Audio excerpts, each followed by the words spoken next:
That time I got reconnected as a slime के episode 17 के starting में हमें मिनी स्टार और उसके दोस्त को दिखाया जाता है, जहाँ पे वो लोग बातचीत कर रहे होते हैं कि वो लोग विश्वास नहीं कर पा रहे होते जो ऑर्कलॉर्ड है उसको एक स्लाइम ने हराया है, और वो लोग पर्सनली जाके उस स्लाइम से मिलके देखने वाले हैं कि सच में स्लाइम ने उस ऑर्कलॉर्ड को हराया है या नहीं। और हमें नेक्स्ट सीन में मिलिम को दिखाया जाता है जहाँ पे वो खाना खा रही होती है और बोल रही होती है कि ये तो काफी ज्यादा स्वादिष्ट है। और हमें दूसरी तरफ गाबेरू वेस्टा को दिखाया जाता है जहाँ पे वेस्टा ने एक क्रिस्टल बनाया होता है ताकि वो गाजल डॉर्गो के साथ कांटेक्ट कर सके। और तभी गाबेरू रिमूर से बोलने लगता है कि ये देखो, ये जो हीलिंग पोर्शन है जो कि 99% हिपोकट हर्ब से बना हुआ है, इस हीलिंग पोर्शन को हम डायरेक्टली खा भी सकते हैं या जहाँ पे घाव है उस पे भी लगा सकते हैं। और तभी वेस्टा बोलने लगता है कि ये तो ठीक है, लेकिन ये जो पोर्शन है वो ओनली 99% सही है और 1% सही नहीं है, और हम लोगों को मिलके इसी 1% को कवर करना होगा। और तभी वेस्टा उसका इन्वेंशन दिखाता है जो कि एक हीलिंग पोर्शन होता है, वो भी 100% रिकवरी के साथ।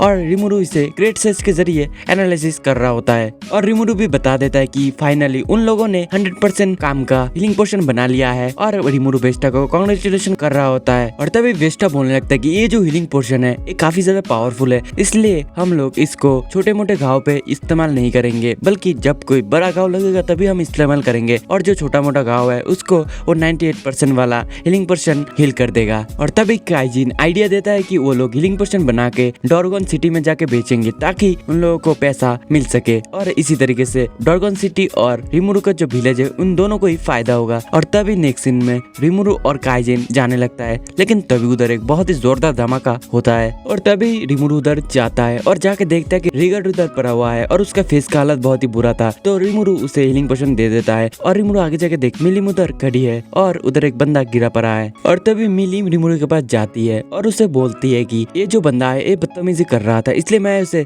सबक सिखाई हूँ। और हमें तभी फ्लैशबैक का सीन दिखाया जाता है जहाँ पे हमें उसी बंदे को दिखाया जाता है, और वो बोल रहा होता है कि वो एक डेमन लॉर्ड है और वो बहुत ही ज्यादा ताकतवर है, और उसी बंदे ने रिगर्ड के ऊपर हमला भी किया था, और इसी वजह से मिलिम जो थी वो बहुत ही ज्यादा गुस्सा हो गई थी और उस बंदे को जाके एक बहुत ही जोरदार हमला कर दिया था। और तभी रिमुरु मिलिम को बोलता है कि तुमने तो मना किया था कि मेरा परमिशन के बिना तुम कुछ नहीं करोगे, लेकिन ये सब क्या है। और रिमुरु मिलिम को डांट रहा होता है और इसकी वजह से मिलिम रो के चली जाती है। और हमें नेक्स्ट सीन में उन सभी को एक साथ दिखाया जाता है जहाँ पे रिमुरु उस बंदे को पूछता है कि तुम्हारा इधर आने का कारण क्या है। तभी वो बंदा बोलता है कि मैं किसी अल्तू फालतू लो क्लास के मॉन्स्टर के साथ बात नहीं करता हूँ। और इसे सुनने के बाद शियोन और बेनीमारू बहुत ही ज्यादा गुस्सा हो जाते हैं। और तभी रिमुरु बोलता है कि ये जो जुरा फॉरेस्ट है इसका 30% मैं रूल करता हूँ। और वो बंदा बोलता है कि जो मेरा लॉर्ड कैरियन है उसके कहने पे मैं इधर इन्वेस्टिगेशन करने के लिए आया हूँ। और तभी रिमुरु उन लोगों से बोलता है कि तुम लोग अब इधर से जा सकते हो। और ये सुनने के बाद बाकी लोग बहुत ही ज्यादा शॉक होते हैं और वो बंदे लोग जाने लगता है। और जाते जाते वो बंदा बोलता है कि तुम लोगों को इसके लिए पछताना पड़ेगा, और लोग इधर से चले जाते हैं। और तभी रिमुरु मिलिम के पास जाता है और बोलता है कि मुझे बताओ लॉर्ड कैरियन कौन है और वो किस टाइप का बंदा है। और तभी मिलिम मना कर देती है और बोलती है कि मैं सब तुम्हें नहीं बता सकती हूँ। और तभी रिमुरु अपनी बातों से मिलिम को बहलाने की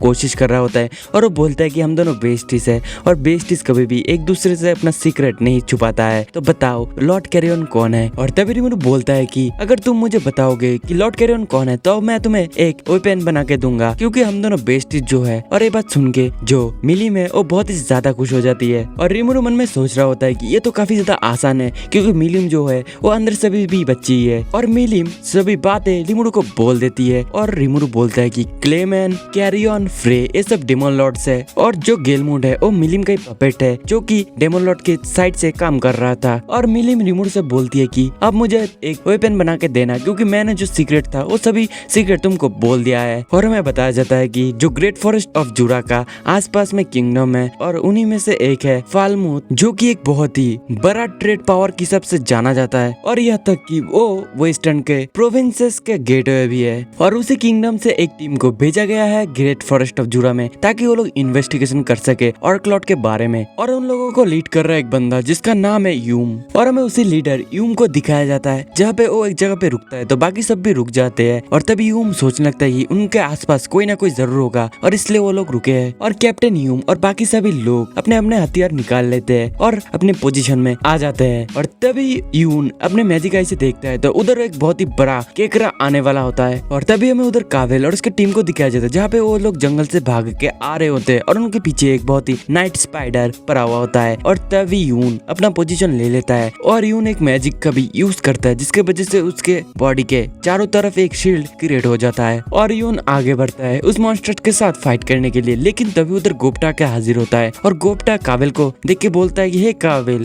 तुम लोग इधर क्या कर रहे हो? और जब भी मैं तुमसे मिलता हूँ तो तुम लोग कोई ना कोई मॉन्स्टर से लड़ ही रहा होते हो, क्या तुम्हें फाइटिंग करना इतना अच्छा लगता है? और गोप्टा तभी उस मॉन्स्टर के सामने चला जाता है और एक ही बार में उस नाइट स्पाइडर को मार देता है, जिसे देखने के बाद यून बोलता है क्या ये मजाक है? और गुप्ता बोलते हैं क्या जानते हो ये जो केक रहा है ये खाने में बहुत ही ज्यादा स्वादिष्ट है। और हमें नेक्स्ट सीन में विलेज का सीन दिखाया जाता है, जहाँ पे उसी केकरे को सभी लोग पका रहे होते हैं और गुप्ता बोलता है कि जल्दी ये खाना रेडी हो जाएगा, जिसे सुन के मिली बहुत ही ज्यादा खुश हो जाती है। और हमें दूसरी तरफ रिमुरु को दिखाया जाता है, जहाँ पे रिमुरु खुद को इंट्रोड्यूस कर रहा होता है कि मेरा नाम है रिमुरु टेम्पेस्ट और मैं टेम्पेस्ट जूरा फेडरेशन का चीफ हूँ। और रिमुरु शियोन बेनीमारू शोई सभी लोगों के साथ इंट्रोड्यूस भी कराता है। और तभी उधर मिलिम भी आती है और तभी रिमुरु बोलता है कि तो इधर ब्लोमूड और फेलमुड के लोग इन्वेस्टिगेशन करने के लिए इधर आए हैं, जो कि 2 नेशन है। और तभी यून रिमुरु से बोलता है कि तुम ऐसे बात क्यों कर रहे हो? क्या तुम इधर का चीफ हो? और तुम तो एक स्लाइम हो जो कि बहुत ही लो क्लास का मॉन्स्टर होता है। और तभी शियोन बोलता है कि तुम हमारा ग्रेट रिमुरु को इंसल्ट कर रहे हो, लेकिन वो बंदा बोलता है कि चुप करो तुम्हारा मुंह। और तभी शियोन जाके उसके सिर पे एक बहुत ही जोरदार बार कर देता है और योन अपने मैजिक से उसे हिल भी कर लेता है। और तभी रिमुरु योन और उसके मिनिस्टर के दोस्त के साथ बोलता है कि एक दिन न एक दिन तुम हमारे साथ जरूर ट्रेड करोगे और हमारा रिलेशनशिप भी बहुत ही अच्छा हो जाएगा। तभी योन बोलता है कि हमारे साथ डॉर्गन सिटी का ऑलरेडी बहुत ही अच्छा रिलेशन है। और तभी रिमुरु बोलता है लेकिन डॉर्गन तो हमारे साथ अलायंस करके रखा है। और ये बात उन लोगों को विश्वास बिल्कुल भी नहीं हो रहा था और वो बंदा बोल रहा होता है कि एक मॉन्स्टर की सिटी के साथ डॉर्गन क्यों रिलेशन बनाएगा। और तभी उधर वेस्टा के हाजिर होता है और उसे देख के मिनिस्टर का दोस्त बिल्कुल भी यकीन नहीं कर पा रहा होता है कि इधर वेस्टा कर क्या रहा है। और तभी वेस्टा बोलने लगता है कि ग्रेट रिमुरु ने बिल्कुल सही कहा, जो गाजिल डॉर्गो और रिमुरु के साथ जो रिलेशन है वो काफी ज्यादा अच्छा है। और रिमुरु फूज और यून को इधर ही कुछ दिन रहने का परमिशन दे देता है। और तभी रिमुरु उन लोगों से पूछता है कि क्या सभी लोगों को पता है कि जो ऑर्क लॉर्ड है वो हम लोगों के साथ फाइट करते हुए हार गया है। और तभी जो फ्यूजे है वो मना कर देता है और वो बोलता है कि नहीं, जो हमारा किंग है और गिने चुने लोगों को ही ये बात पता है। और तभी रिमुरु यून से बोलता है कि तुमको फेलमुथ किंगडम ने पैसा दे के रखा है ताकि तुम इन्वेस्टिगेशन कर सको। और तभी रिमुरु सभी लोगों के सामने एक सजेशन देता है और वो बोलता है कि मैं सभी लोगों को बता दूंगा कि तुम लोग जो हो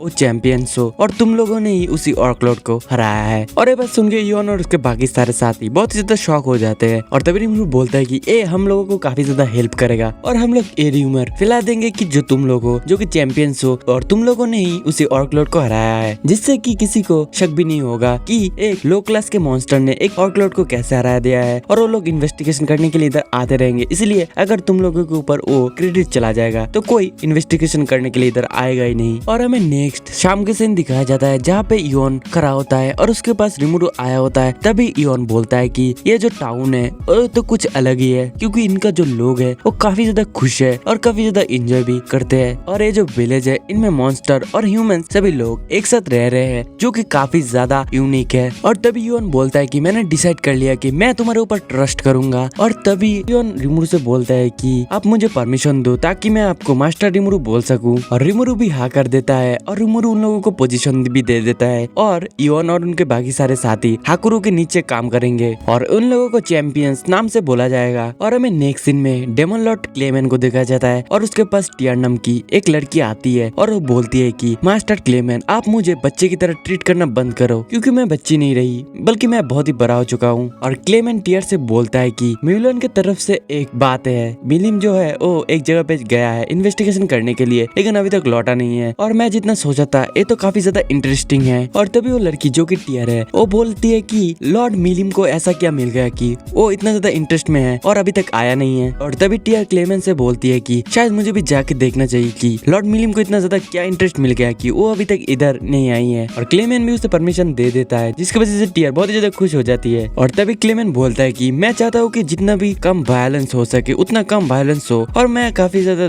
फाइटिंग से दूर रहता हूँ। और जो टियर होती है वो उधर से चली जाती है। और तभी क्लेमेन सोचने लगता है कि जो चैरिब्डिस है वो जो डेमन लॉर्ड है उनका राइवल है। और ये बात बोल के क्लेमेन जो है वो बहुत ही जोर जोर से हंसना स्टार्ट कर देता है और ये जो एपिसोड है इधर ही खत्म हो जाता है। तो वीडियो अगर अच्छा लगे तो वीडियो को अभी के अभी लाइक करो और चैनल पे अगर नए हो तो चैनल को अभी के अभी सब्सक्राइब भी कर दो। तब तक के लिए सायोनारा।